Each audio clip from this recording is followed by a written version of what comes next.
What happens when the perfect life is built on the perfect lie? For 20 years, Eleanor Sterling lived a fairy tale. Her husband Richard, a Wall Street titan, gave her everything: a penthouse overlooking Central Park, a life of charity galas, and a love she thought was unshakable. But a single misplaced document would shatter it all. It led her to a $40 million family mansion she never knew existed, a gilded cage Richard had secretly prepared for another woman. He thought he had planned for everything, covered every track. But he never planned for his wife. And he never could have imagined the centuries-old secret she held, a secret tied to the very foundation of that house that would not only expose his betrayal, but utterly destroy him. The silence in their Manhattan penthouse was a specific kind of quiet. It wasn't peaceful. It was expensive. It was the sound of triple-paned glass, muting the roar of New York City, 28 floors below the whisper-soft hum of a climate control system, and the heavy sound-absorbing pile of a silk rug that cost more than a family car. For Eleanor Sterling, this silence had once felt like a sanctuary. Now, it felt like a tomb. She sat at the polished mahogany desk in their shared home office, the late afternoon sun casting long, distorted shadows across the room. Richard wouldn't be home for hours. He never was anymore. His work as a managing partner at the private equity firm, Sterling and Finch, had become all-consuming. That's what he told her anyway. His excuses were always plausible, layered with jargon about leveraged buyouts and hostile takeovers. That she was meant to nod and smile at feigning understanding. For 2 decades, she had played her part perfectly. Eleanor wasn't born into this world of staggering wealth. She'd met Richard in a university library, where she was a bright, ambitious history major with a scholarship, and he was the charming heir to a modest fortune he would soon multiply 100-fold.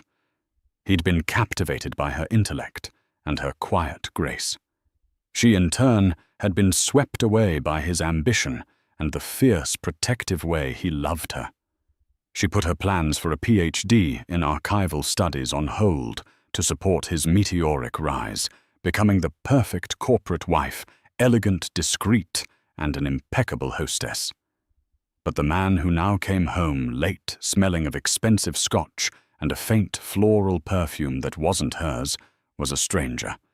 The distance between them had grown from a crack to a chasm. It started with small things. A new password-protected laptop he claimed was for firm security protocols. Business trips to San Francisco or London that didn't appear on the company's public travel logs. And the credit card statements. That's what she was looking at now, not the main household account. He wasn't that clumsy, but the statements for a private investment account. She had access to one they'd set up for tax purposes years ago and had largely forgotten. Richard used it for discreet ventures, he'd said. As she scrolled through the PDF on her screen, a pattern emerged.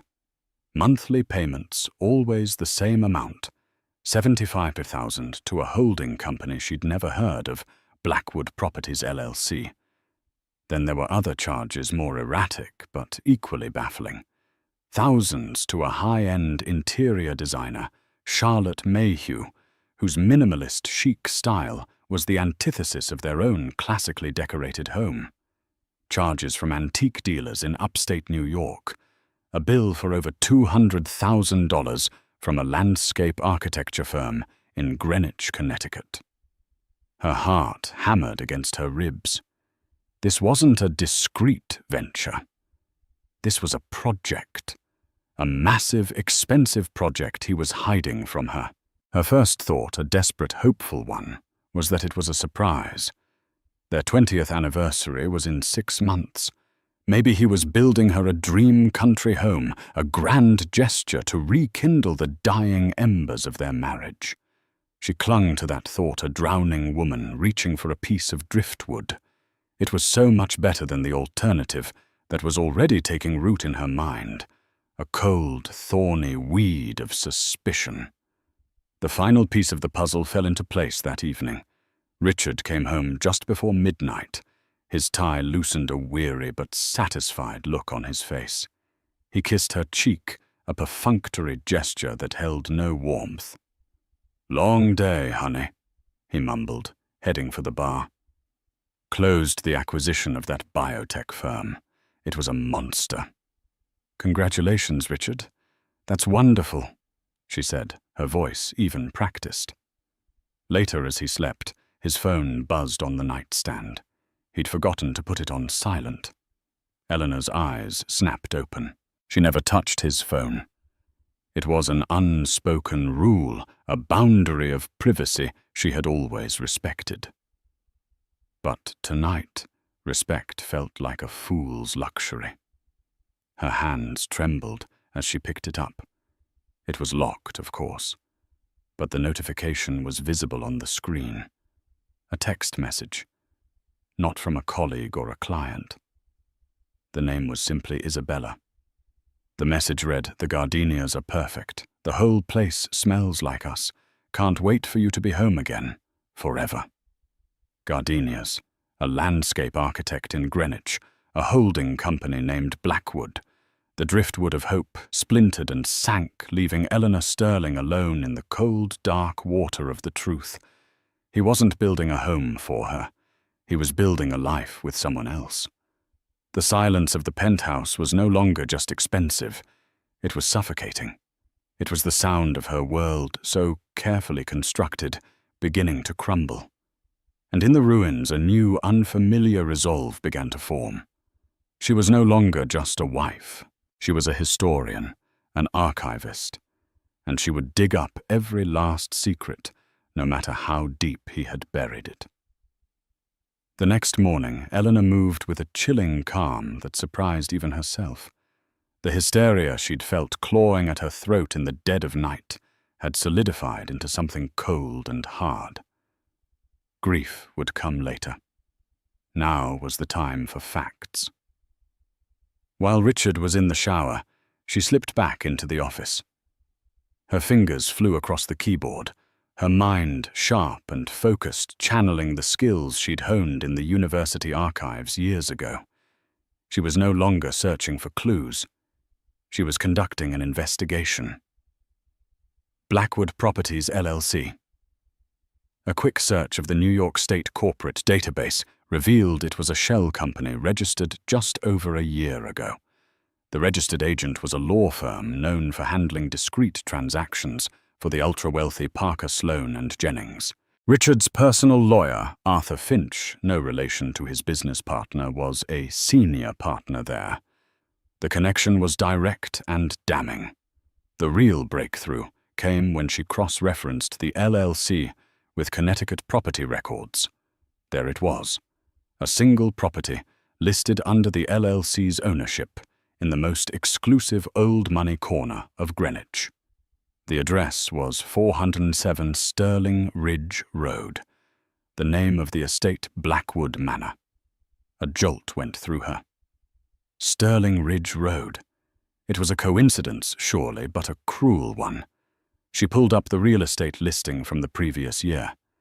The property had been sold for $38 million in a private off-market deal. The listing photos were breathtaking.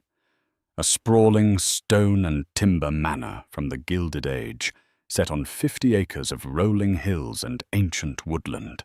It was magnificent, historic, and possessed a quiet, understated grandeur that felt a world away from the sterile glass towers Richard inhabited on Wall Street. The description called it a legacy estate held within the Sterling Van Owen family for over a century. Her breath caught. Richard's family name was Sterling, but they were new money, his grandfather having made a fortune in manufacturing after the war. They had no legacy estates, no century-old family ties to Greenwich. He must have relished the irony, buying a piece of history and prestige that wasn't his own. Now for the other name. Isabella. a name so simple it was almost untraceable. But she had a clue, the text message. "The gardenias are perfect." It suggested an artistic, romantic sensibility. Richard had recently become a major patron of the contemporary art scene, a movie she'd assumed was for business networking. He'd been spending a lot of time at a trendy Soho gallery called Gallery Rossi. Eleanor's blood ran cold. She typed the gallery's name into her browser. The About Us page loaded. And there she was, the owner and head curator, Isabella Rossi. A woman perhaps 15 years younger than Eleanor, with flowing dark hair, impossibly high cheekbones, and intelligent, hungry eyes. Her bio was impressive, a graduate of the Sorbonne, a rising star in the art world, known for her bold taste and her ability to charm wealthy collectors. The gallery's Instagram page was a curated glimpse into Isabella's world. Photos of her at Art Basel in Miami, at gallery openings with champagne flute in hand and posing beside sculptures and paintings. As Eleanor scrolled back through the months, her stomach twisted. There in the background of a photo from a charity auction 6 months ago was Richard. He wasn't looking at the camera. He was looking at Isabella, and the expression on his face was one of open, unguarded adoration, an expression Eleanor hadn't seen directed at her in years. Every transaction, every lie, every late night suddenly clicked into place. The interior designer Charlotte Mayhew was known for curating spaces for art collectors. The antique dealers specialized in the arts and crafts movement, a period Isabella had written her thesis on. Blackwood Manor wasn't just a house, it was a custom-built shrine to his mistress. The $75,000 monthly payments to the LLC were likely for the mortgage and upkeep. He was funding Isabella's entire life, her gallery, her home, her world. Eleanor leaned back in her chair, the screen blurring through a film of tears she refused to let fall.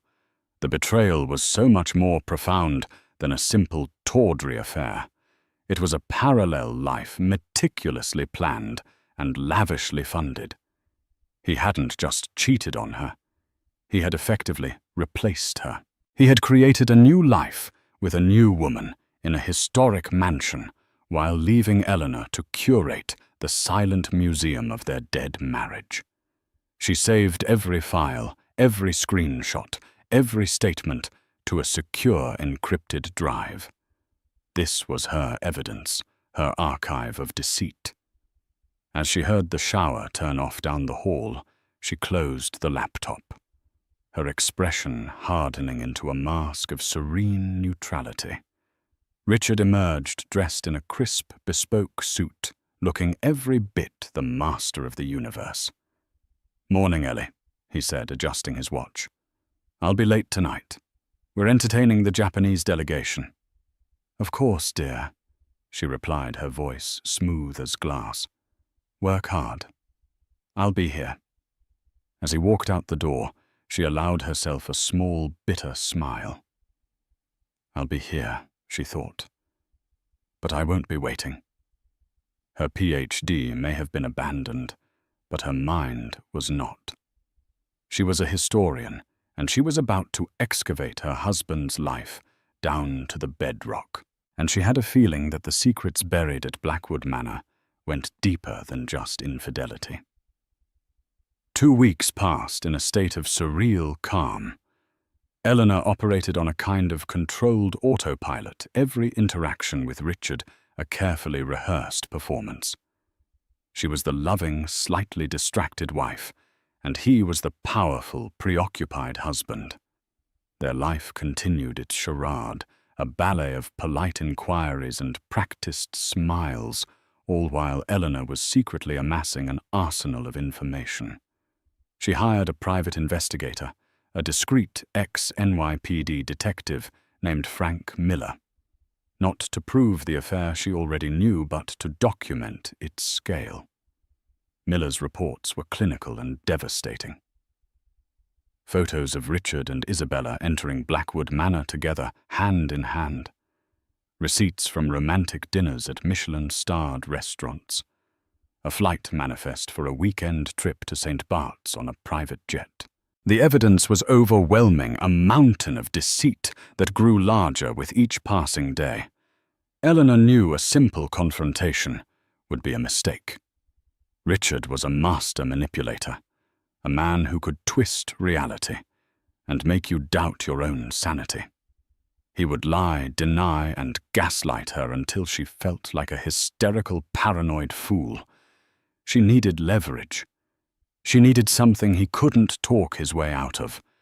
So she decided to set a trap using the very tools of their high society life against him. "Richard, darling," she began one evening as they sat down for a rare dinner at home. "The annual fundraiser for the Children's Literacy Foundation is in 3 weeks. As co-chair, I was thinking, why don't we host the patrons' pre-gala dinner this year, here at the penthouse?" He looked up from his plate, surprised. "Here, that's a lot of work, Ellie. Are you sure you're up for it?" The question was laced with a subtle condescension she now saw so clearly. "The implication, you, my dear, delicate wife. I think it would be a wonderful gesture." She pressed on her voice, light and breezy. "And I have a special idea. This year's theme is art and literature. I thought it would be a brilliant touch to have a guest curator speak to talk about the intersection of the two. I was reading about a very talented young woman, downtown Isabella Rossi. Her gallery is doing fascinating work. Do you know of her?" She watched his face. For a split second, a flicker of panic crossed his eyes, so fleeting she might have missed it if she hadn't been looking for it. But he recovered instantly. His expression smoothed over into one of mild interest. "Rossi," he mused, taking a sip of wine. "The name sounds vaguely familiar. I think Finch mentioned her. Smart move, Ellie. Shows we're in touch with the downtown scene. Yes, book her. It's a fine idea." The ease with which he lied was breathtaking. He had agreed to bring his mistress into their home, to stand beside Eleanor, and welcome her as a guest speaker at their own party. He was either supremely arrogant, or he believed her to be a complete and utter fool. Eleanor suspected it was a bit of both. The night of the pre-gala dinner arrived. The penthouse was transformed. Waitstaff moved silently with trays of champagne and canapes. The low hum of conversation from New York's elite bankers, philanthropists, and art collectors filled the air. Eleanor was a vision in a sapphire blue gown, her smile warm, her demeanor flawless. She greeted guests, laughed at anecdotes, and played the part of the perfect hostess. Then Isabella arrived. She was stunning in a black avant-garde dress, her dark hair swept up, showcasing a pair of diamond earrings Eleanor recognized from a charge on Richard's private account. Richard, ever the professional, greeted her with a formal handshake, a masterclass in feigned distance.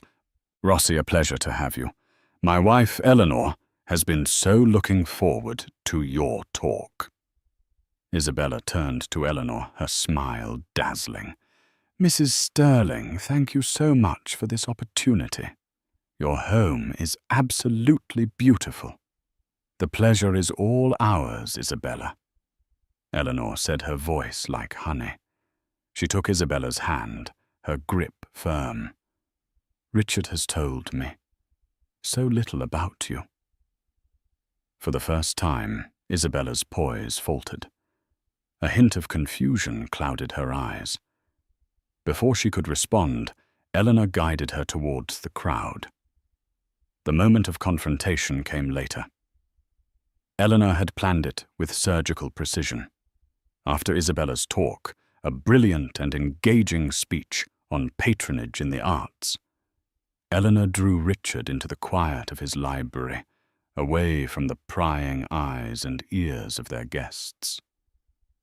"She's wonderful, isn't she?" Eleanor began her back to him as she straightened a book on a shelf. "Who?" Richard asked, his guard up. "Isabella. So poised, so passionate.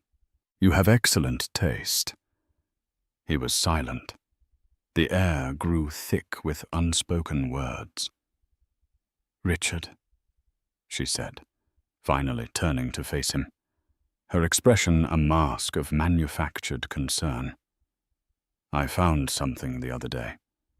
Some property documents for a place called Blackwood Manor, in Greenwich." His face went pale. It's a surprise," he stammered, falling back on the lie she had predicted. "For our anniversary. A country home. I've been restoring it for us." This was the moment, the gaslighting she had been waiting for. She let out a soft, sympathetic laugh. "Oh, Richard, a surprise for me. That is so thoughtful. But darling, why would you hire Charlotte Mayhew? You know I despise her work.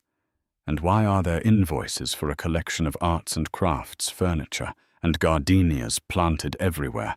I'm allergic, remember." Each question was a clinical strike dismantling his lie piece by piece. His composure began to crack. "You've been snooping, Eleanor." His voice was low, menacing. "I've been paying attention," she corrected him calmly. "To my husband, to my marriage. So tell me, Richard, is Isabella part of the surprise too? Is she helping you decorate my anniversary gift? Or is the entire $40 million estate the gift? And is she the recipient?" The blood drained from his face. He was cornered, stripped of his lies, and he reacted with rage. "You have no idea what you're talking about," he hissed. "You live in this gilded cage I built for you, enjoying my money, and this is the thanks I get. You dare to question me?" "I dare," she said, her voice dropping to a whisper, yet carrying more weight than his shouts. "I dare, because you brought your mistress into my home tonight. You stood next to me and lied to my face. You are building a life on my back with my time and with the assumption of my ignorance. You think Blackwood Manor is your secret. You think it's your sanctuary." She took a step closer, her eyes locking onto his. "But I have a secret too, Richard. One you never thought to look for. That house is not what you think it is. And your perfect plan has a fatal flaw you are about to discover." She turned and walked out of the library, leaving him standing amidst his leather-bound books and expensive lies, a tremor of genuine fear finally breaking through his armor of arrogance. The party was still in full swing, but for Richard Sterling, the celebration was over. The day after the party was heavy with a toxic silence. Richard left before Eleanor woke up a cowardly retreat. He didn't call or text. He was letting her stew, likely hoping she would break, that her anger would dissolve into tears and recriminations, a language he understood and knew how to dismiss. But Eleanor had no tears left. She had only a cold, clear purpose. She had to see it. She had to stand on the grounds of the life he had built behind her back. It wasn't just about confirming the affair anymore. It was about understanding the scale of her own erasure. She rented a nondescript sedan paid for in cash and drove the hour and a half from Manhattan to Greenwich. The city's steel and glass gave way to the lush, manicured green of Connecticut. When she turned onto Sterling Ridge Road, her breath hitched. It was a winding country lane shaded by a canopy of ancient oaks and maples, flanked by stone walls and the discreet entrances to colossal estates. The entrance to Blackwood Manor was understated 2 simple stone pillars with a black iron gate. It was open. He was arrogant enough not to worry about security, or perhaps Isabella was expecting him. Eleanor parked the car down the road, hidden by a curve, and walked the rest of the way. Her heart pounded as she stepped onto the gravel driveway. The house stood at the end of a long, curving approach, and it was even more beautiful than the pictures had suggested. It wasn't a gaudy McMansion. It was a work of art. Built of dark, weathered stone and rich mahogany timbers, it seemed to grow organically from the landscape. It exuded a sense of history, of permanence. It looked like a home that had seen generations come and go. The new landscaping was immaculate. The gardenias Richard's mistress loved were planted in huge white clusters near the front entrance, their scent heavy in the air. She didn't approach the front door. Instead, she circled the house, keeping to the edge of the woods that bordered the sprawling lawn. It felt like trespassing on her own life. Through the large mullioned windows of the great room, she could see the interior. Charlotte Mayhew's design was masterful, Eleanor had to admit. It was a seamless blend of modern minimalism and the house's historic character. A massive abstract painting one Eleanor recognized from Isabella's gallery hung over a cavernous fireplace. Everything was perfect, curated, and utterly devoid of Eleanor's own taste or presence. It was Isabella's world. As she moved toward the back of the house, she saw her. Isabella was on a stone terrace, a laptop open in front of her, a cup of coffee steaming at her elbow. She was wearing simple linen trousers and a cashmere sweater, looking completely at home. She looked serene, productive, the mistress of the manor. The sight was a physical blow, knocking the air from Eleanor's lungs. This wasn't a fling. This was a replacement. Eleanor ducked behind a massive copper beech tree, her mind reeling. She should leave. She had seen enough. But something held her there. It was the house itself. It felt familiar. It was a strange, nonsensical feeling, a whisper of déjà vu she couldn't place. Her eyes scanned the architecture, the specific pattern of the stonework, the unique carving on the timber eaves. And then she saw it. Set into the stone of the main chimney stack high above the terrace was a small carved crest. It was weathered and partially covered in ivy, almost invisible unless you knew to look for it. It was a shield bisected by a diagonal line with the image of a hawk in the upper portion and a single 5-petaled rose in the lower. Eleanor froze. Her blood turned to ice in her veins. She knew that crest. It wasn't from a history book. It was from her own. It was the crest of her maternal grandmother's family, the Devereuxs. Her grandmother, who had passed away when Eleanor was a teenager, used to tell her stories of the family's lost inheritance. A grand house in the country, built by a formidable great-great-grandmother, Genevieve Devereux, a woman who had married into a junior branch of the Sterling family in the late 19th century. A house that was lost to the family during the Great Depression, through some sort of swindle or forced sale. The stories were vague, tinged with the sadness of lost fortune, and Eleanor had always dismissed them as romanticized family lore. But there was the crest, carved in stone. Her mind raced, connecting disparate, long-forgotten fragments of information. The name of the estate in the old listing, held within the Sterling Van Owen family for over a century. Her great-great-grandmother, Genevieve Devereux, had married a Sterling. The road Sterling Ridge Road. Richard, with his own Sterling name, must have seen the listing and assumed it was some distant, forgotten branch of his own family. A delightful irony he could purchase. He would have never in a million years made the connection to her family, the Devereuxs, a name he barely knew, a family whose history he'd never shown the slightest interest in. Suddenly, the house wasn't just a symbol of his betrayal.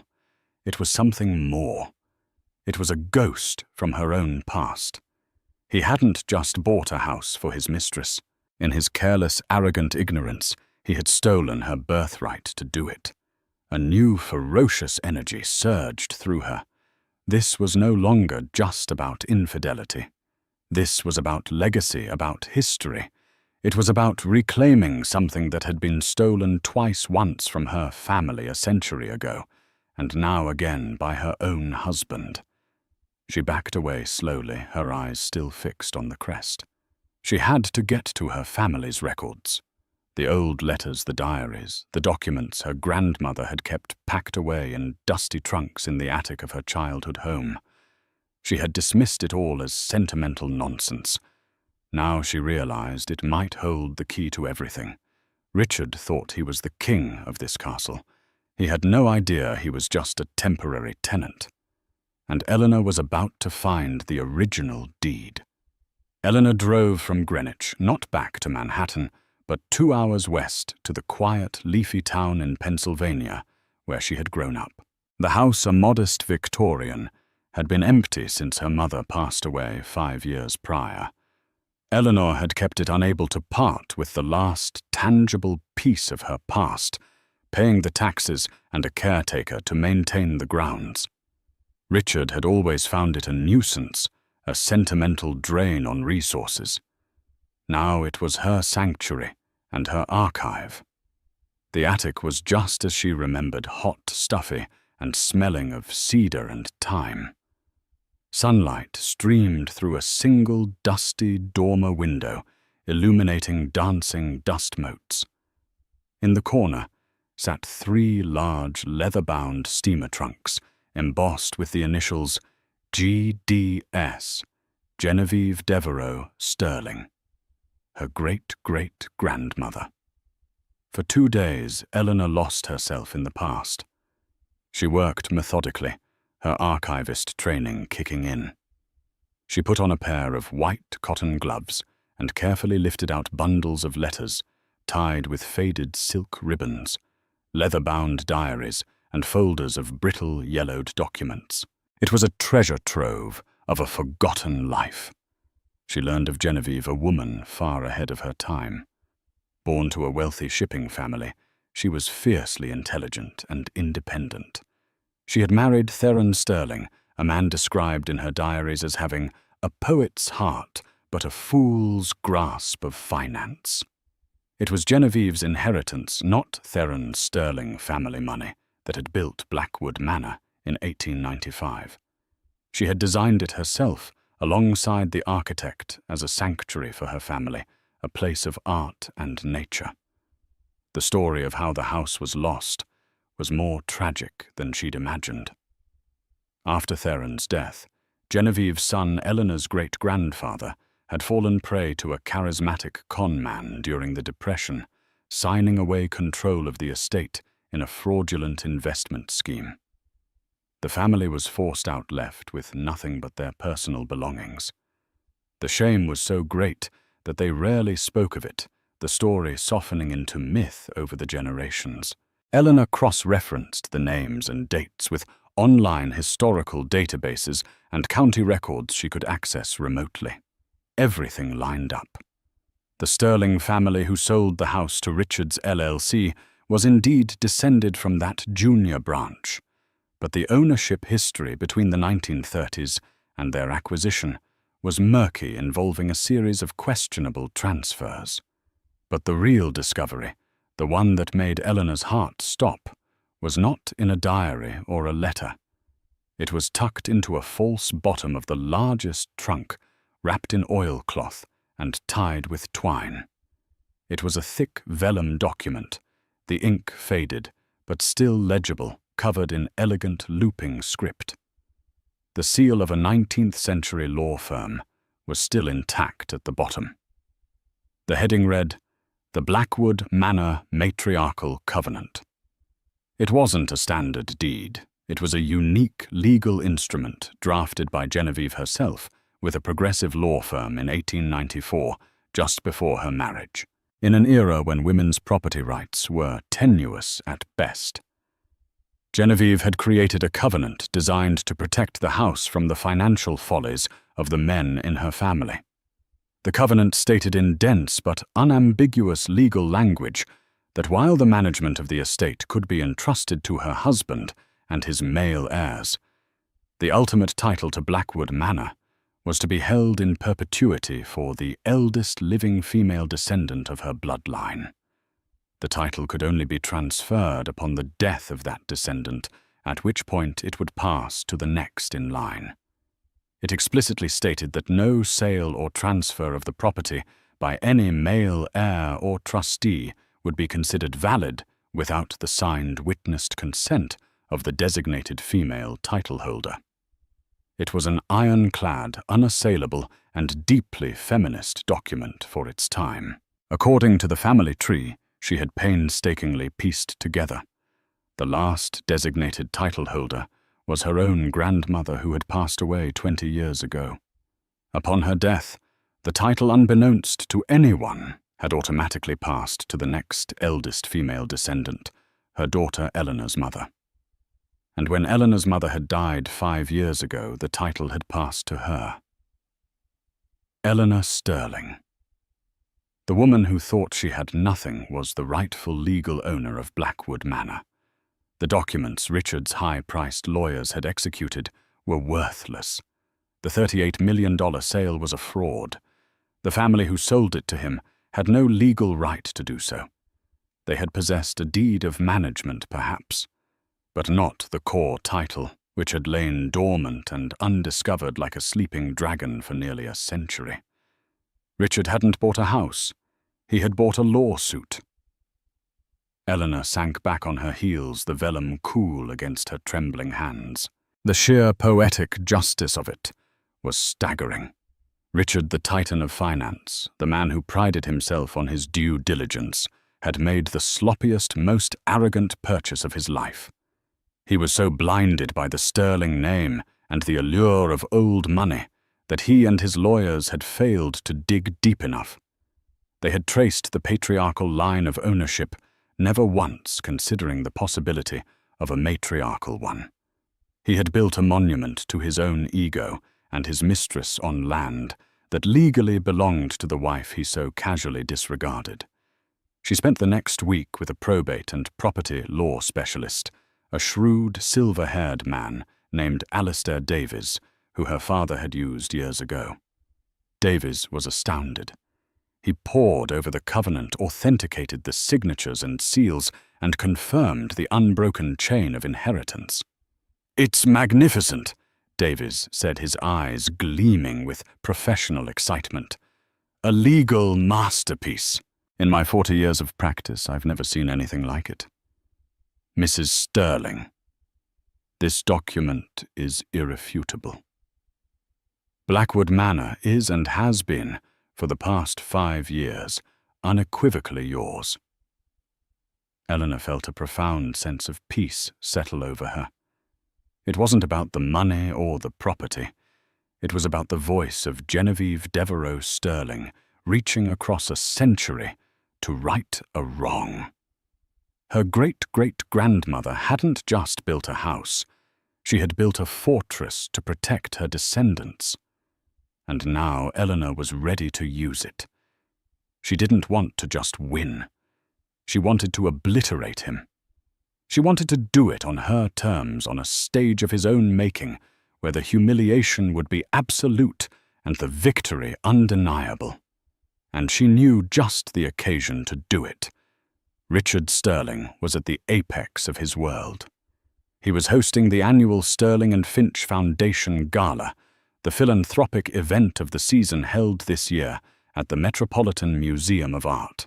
The grand hall was filled with the city's power brokers, their wives draped in jewels, the air buzzing with talk of billion-dollar deals and 7-figure donations. For Richard, this was not charity. It was a demonstration of power.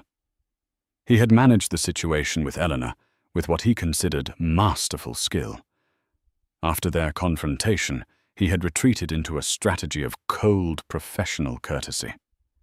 He treated her not as a wife to be placated, but as a business problem to be managed. He assumed her threat about a secret was just an emotional outburst, the desperate gambit of a woman with no cards to play. He was confident that in the end she would fold. The alternative, a messy public divorce, would be too humiliating for her, too damaging to the comfortable life he provided. He vastly underestimated her. Isabella Rossi was also in attendance. Not as Richard's date, that would be too obvious, but as a respected member of the arts community. She was the curator of a special exhibition the Foundation was sponsoring, a role that gave her a legitimate, unassailable reason to be there.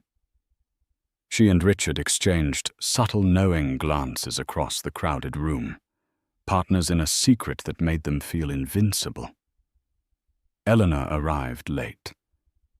She made her entrance not with a dramatic flourish, but with a quiet, unnerving grace. She wore a simple, elegant gown of deep crimson, a color of power and war. She wasn't wearing the opulent diamonds Richard had bought her. Instead, around her neck was a simple antique locket that had belonged to Genevieve Devereux Sterling. On her arm was not her husband, but her lawyer, Mr. Alistair Davies, who looked unassuming in his tailored suit, a leather portfolio held firmly in his hand. Richard saw her enter and felt a pang of annoyance. Her bringing a lawyer to his gala was a passive-aggressive move, and a tacky one at that. He intercepted them near the grand staircase. "Eleanor," he said, his voice a low growl. "What is this? What is he doing here?" "Mr. Davies is my guest, Richard," she replied, her voice calm and level. "Please don't make a scene." "I'm not the one making a scene. You're parading a lawyer around my event." "I think you'll find," Mr. Davies interjected smoothly, "that my presence is entirely necessary. We have a matter of some urgency to discuss with you." "Whatever it is, it can wait until tomorrow," Richard snapped, turning to walk away. "It's about Blackwood Manor," Eleanor said, stopping him in his tracks. "And it cannot wait." The climax came, as Eleanor had planned during Richard's keynote address. He stood at a podium on a raised stage, bathed in a spotlight, speaking eloquently about legacy heritage and building for the future. He was in his element, powerful, charming, and utterly fraudulent. As he reached his closing remarks, Eleanor and Mr. Davies approached the stage from the side. A security guard moved to intercept them, but Eleanor simply said, "I'm Mrs. Sterling," and he hesitated, confused. That hesitation was all they needed. They walked to the edge of the stage, just out of the main spotlight, but clearly visible to the entire audience. The crowd began to murmur, sensing an unscheduled interruption. Richard's flow faltered. He shot Eleanor a look of pure fury. "Eleanor, what in God's name are you doing?" he whispered harshly, his microphone carrying the sibilant sounds to the front rows. Mr. Davies stepped forward and placed his leather portfolio on the podium. He opened it and produced 2 documents. "Richard Sterling," Davies announced, his voice clear and resonant, carrying through the now silent hall. "I am Alistair Davies, counsel for Mrs. Eleanor Devereux Sterling. I am here tonight to serve you with 2 legal notices." He slid the first one in front of Richard. "The first is a petition for the dissolution of marriage on the grounds of adultery." A collective gasp went through the audience. Isabella Rossi, standing near the front, went white as a sheet. "The second," Davies continued, his timing impeccable, "is a cease and desist order and an action to quiet title demanding that you and your associate, Ms. Isabella Rossi, immediately vacate the property known as Blackwood Manor." Richard laughed a harsh, incredulous sound. "Vacate my own property?" "You're insane. I have the deed. I have the best lawyers in New York. That house is mine." This was Eleanor's cue. She stepped forward, taking a secondary microphone from the podium. Her voice did not tremble. It was as solid and unyielding as the stone of her ancestors' home. "No, Richard. You have a worthless piece of paper, she said, her eyes locked on his. The entire room was hanging on her every word. You thought you bought a legacy estate from a distant branch of your family. You were so enamored with the Sterling name, you failed to do your research. She paused, letting the weight of her words sink in. That house was never a Sterling house. It was built in 1895 with the fortune of my great-great-grandmother, Genevieve Devereux Sterling. It was Devereux land and Devereux money. And before she died, she placed the house under a legal covenant, a matriarchal covenant. The title could only pass to the eldest female heir of her bloodline. It could never be sold by a man. She looked out at the sea of shocked faces, then let her gaze fall on Isabella, who looked as if she might faint. That title passed from my great-great-grandmother to my grandmother, to my mother. And 5 years ago, it passed to me. You didn't buy a house for your mistress, Richard. You trespassed on my inheritance. You decorated my home. You slept with your mistress in my bed. She turned back to her stunned husband. So this is not a request. As the sole legal and undisputed owner of Blackwood Manor, I'm telling you to get out of my house, both of you. The silence in the hall was absolute. Then a single smartphone flash went off, then another. Richard Sterling, master of the universe, stood there exposed and humiliated on the stage he had built for himself. His empire, his reputation, and his carefully constructed world had been demolished in under 3 minutes by the quiet, unassuming wife he had so foolishly underestimated. The silence that followed Eleanor's declaration in the grand hall of the Metropolitan Museum was a living entity. It was a vacuum sucking the air and sound out of the room, leaving only the thunderous pounding in Richard Sterling's ears. For a moment that stretched into an eternity, the 200 most powerful people in New York City were frozen, a tableau of shock and disbelief. Then the spell shattered. A single camera flash from a society reporter's phone ignited a firestorm. The low murmur erupted into a roar of overlapping voices, the rustle of silk and the clinking of glasses forgotten, as everyone surged forward, their phones held aloft. Richard stood paralyzed, the spotlight that had been his ally, now feeling like an interrogation lamp. His face, usually a mask of confident command, was a canvas of ashen horror. Beside him, Mr. Davies calmly placed the legal documents on the lectern, the crisp white paper, a stark contrast to the dark wood, like a tombstone marking the death of Richard's reputation. Eleanor didn't spare her husband another glance. Her objective was complete. Taking Mr. Davies's arm, she descended the side stage steps and walked, not ran through the parting sea of onlookers. Her back was straight, her head held high, and her expression was one of serene, unassailable finality. The retreat of the vanquished was far less dignified. Richard stumbled from the stage, his security detail clearing a path through the frenzied reporters shouting questions. "Mr. Sterling, is it true? Who is Genevieve Devereux? Did you know the house wasn't yours?" He shoved his way through the crowd, his eyes wildly searching for Isabella. He saw her near the exit, her face a ghostly white, being swarmed by the same piranhas of the press. Their eyes met for a fleeting second, not in solidarity, but in mutual, panicked accusation. Then she was gone, swallowed by the night, a phantom who had haunted his marriage, and now would haunt his ruin.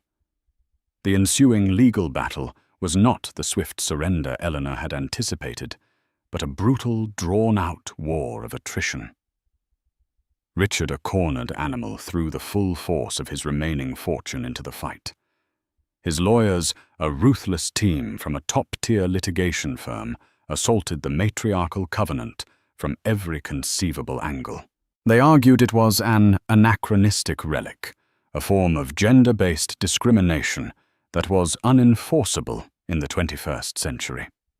They claimed it was an unreasonable restraint on alienation, a legal principle that discourages restrictions on selling property.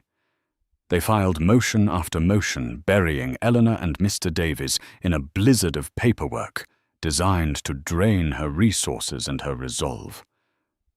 But Richard had fundamentally misunderstood the woman he had been married to for 20 years. He thought her quietness was weakness. He now discovered it was patience. He thought her scholarly pursuits were a quaint hobby.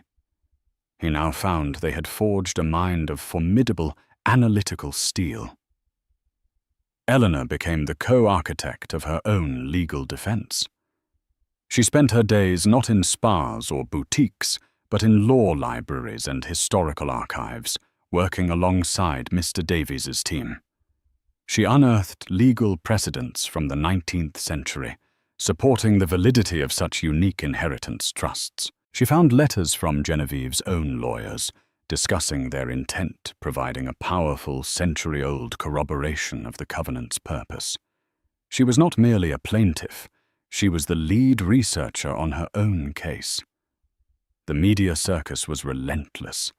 The tabloids had a field day with lurid headlines, "Mansion Mistress and a Matriarch," and "Sterling's Folly Wife holds 100-year-old deed."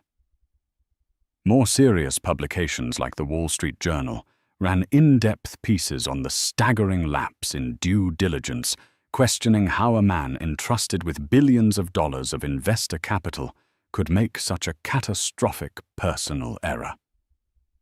The board of Sterling and Finch, already reeling from the public humiliation, saw their stock price dip. The morality clause in Richard's contract was their only way out. He was unceremoniously ousted, his name chiseled off the marble lobby wall, his legacy reduced to a cautionary tale told in business schools. His social exile was just as swift. The invitations stopped. The calls went unreturned. Friends who had once clamored for his stock tips now crossed the street to avoid him. He was a pariah, a living symbol of arrogance and failure. The sprawling penthouse, once a monument to his success, became a luxurious prison. The expensive silence he had once curated now mocked him, amplifying his isolation. Isabella Rossi was erased from the landscape. Faced with a lawsuit naming her as a co-occupant of a fraudulently obtained property and abandoned by Richard, she shuttered her gallery overnight. She settled with Eleanor out of court for a nominal sum, signing a stringent non-disclosure agreement. She sold her art collection, packed her bags, and disappeared back to Europe, her meteoric rise in the New York art world ending in a spectacular flameout. She had been the beautiful, cultured alternative to the quiet wife. In the end, she was just collateral damage in a war whose origins she never understood. 3 months into the legal fight, the judge presiding over the case threw out Richard's final appeal, ruling that the covenant was a legally sound and binding document. The victory was total. Richard was ordered to vacate the premises within 30 days and in a final crushing humiliation pay for the restoration of any architectural details his designer had altered. Eleanor waited until the 30th day. She drove up to Greenwich alone in her own car. The black iron gates were closed. She used a simple, old-fashioned iron key, a key she had found in Genevieve's trunk, which fit the lock perfectly.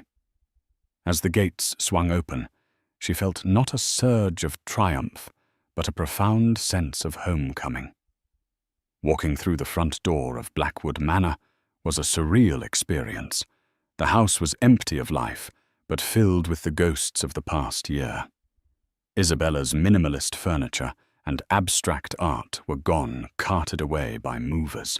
All that remained were the bare, beautiful bones of the house and the lingering faint scent of gardenias, a perfume of betrayal she was determined to eradicate. She walked through the cavernous rooms, her footsteps echoing on the hardwood floors. She ran her hand along the carved mahogany staircase and looked up at the timbered ceilings. This was Genevieve's vision. This was her birthright. Her work began the next day. It was not a redecoration. It was a reclamation. She hired historic restoration experts to carefully remove the modern light fixtures and sterile white paint, uncovering original plasterwork and stenciling.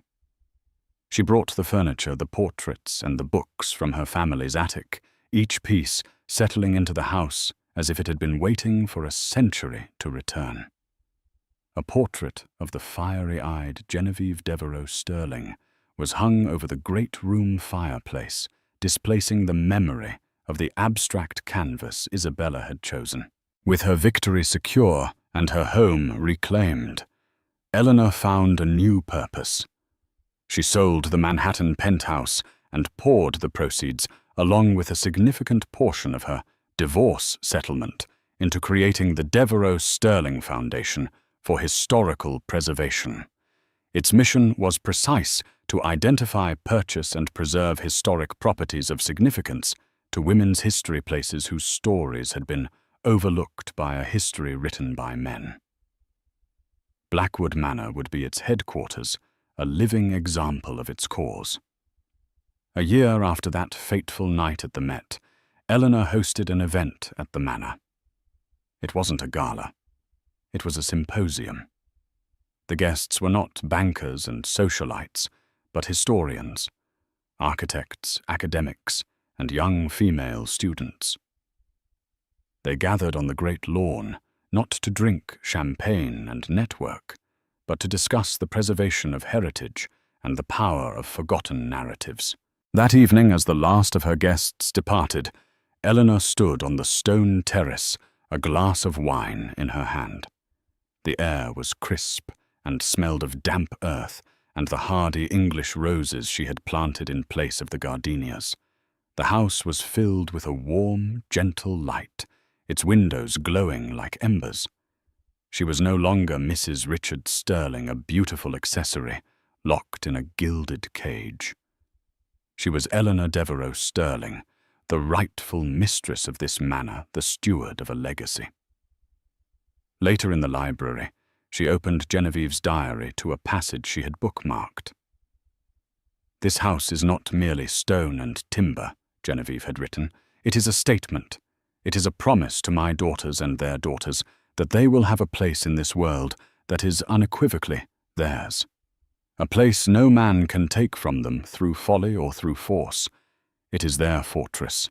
May they never need it, but if they do, may it give them the strength of mountains." Eleanor traced the faded script with her finger. Her great-great-grandmother's words were not a lament for the past, but a blueprint for the future. She had needed the fortress. It had weathered the siege and its walls had held. And now, from behind its strong protective embrace, she was finally ready to build a new world on her own terms. The silence in the manor was no longer the sound of absence, but the sound of profound and powerful peace. The story of Eleanor Sterling isn't just about a marriage ending. It's a powerful reminder that the quietest person in the room is often the one with the most strength, and that our own history can hold the keys to our future. Betrayal can break you, or it can forge you into something stronger. Eleanor took the ruins of her husband's lies, and from them she rebuilt her own kingdom. What would you have done in her position? How would you have used such a powerful secret? If this story of resilience, justice, and ultimate empowerment moved you, please take a moment to hit the like button below. Share this video with someone who loves a story where the underdog doesn't just win, they rewrite the entire game. And most importantly, please subscribe to our channel for more real-life stories of drama, intrigue, and incredible twists of fate. Your support allows us to keep finding and sharing these amazing tales. Thank you for listening.